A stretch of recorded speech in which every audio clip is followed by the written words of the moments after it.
Assalamualaikum warahmatullahi wabarakatuh. Bismillahirrahmanirrahim. Kisah di padang mahsyar. Nabi Shallallahu Alaihi Wasallam di dalam hadis riwayat Muslim nomor hadis 2860, pada saat beliau berkhutbah, beliau mengatakan, "Wahai sekalian manusia, sesungguhnya kalian pasti akan dihimpunkan di padang mahsyar dalam keadaan telanjang kaki, telanjang badan, dan tidak tersunat. Dan ketahuilah bahwa orang pertama diberikan pakaian adalah Ibrahim alaihi salam. Dan ketahuilah dari beberapa umatku, mereka akan diseret ke kiri, yang artinya tidak boleh bertemu dengan Nabi Muhammad Sallallahu Alaihi Wasallam."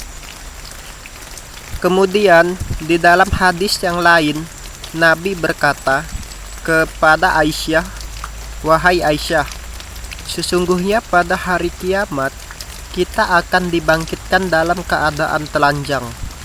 Lalu kata Aisyah, "Ya Rasulullah, kalau begitu setiap orang akan lihat satu sama yang lain." Nabi pun mengatakan, "Wahai Aisyah, pada waktu itu tidak seperti yang kamu bayangkan, karena setiap orang dalam keadaan menegangkan dan tidak memiliki kesempatan untuk melihat satu sama lain."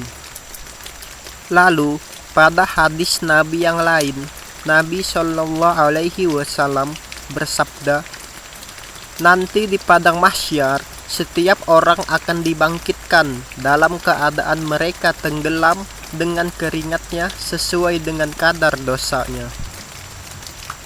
Ada yang tenggelam sampai mata kakinya, ada yang tenggelam sampai lututnya, ada yang tenggelam sampai perutnya, ada yang tenggelam sampai ke dadanya, dan ada yang tenggelam sampai Allah datang untuk menghakiminya."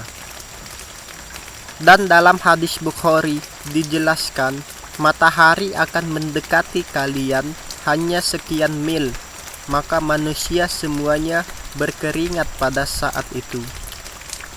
Lalu pada hadis yang lain,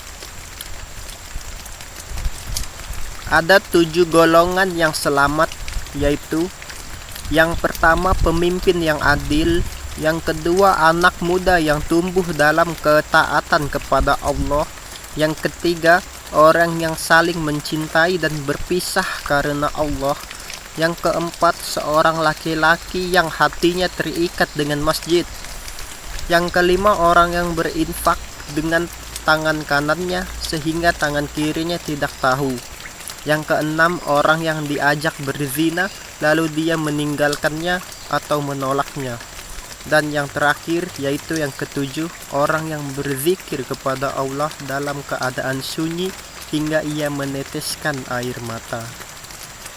Dan itulah 7 golongan yang diberikan naungan oleh Allah di padang mahsyar.